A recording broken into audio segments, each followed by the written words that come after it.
রমজান মাস এলে বাংলাদেশের প্রতিটি শহর আর গ্রামে ইফতারের বিশেষ এক আবহ তৈরি হয়। আজকের দিনে ইফতারের টেবিলে আমরা দেখি অসংখ্য রকমের খাবার, কিন্তু এই ঐতিহ্য কি সবসময় এমনই ছিল?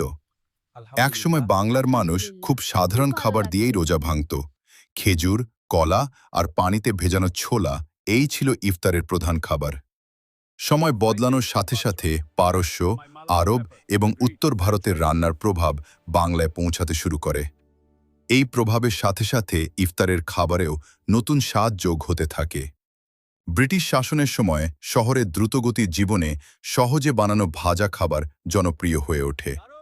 শ্রমজীবী মানুষদের জন্য এই ভাজা খাবার ছিল সস্তা আর দ্রুত তৈরি করা যায়। এভাবেই পেঁয়াজু ইফতারের একটি অপরিহার্য খাবারে পরিণত হয়। এর সাথে যোগ হয় আরেক জনপ্রিয় ভাজা খাবার বেগুনি।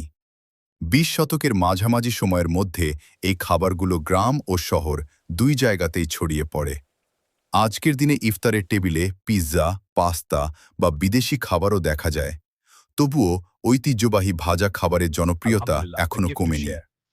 এইভাবেই রাস্তার সাধারণ নাস্তা থেকে পেঁয়াজু আর বেগুনি হয়ে উঠেছে বাঙালি রমজানের অবিচ্ছেদ্য অংশ। Pass the rice, please. Here you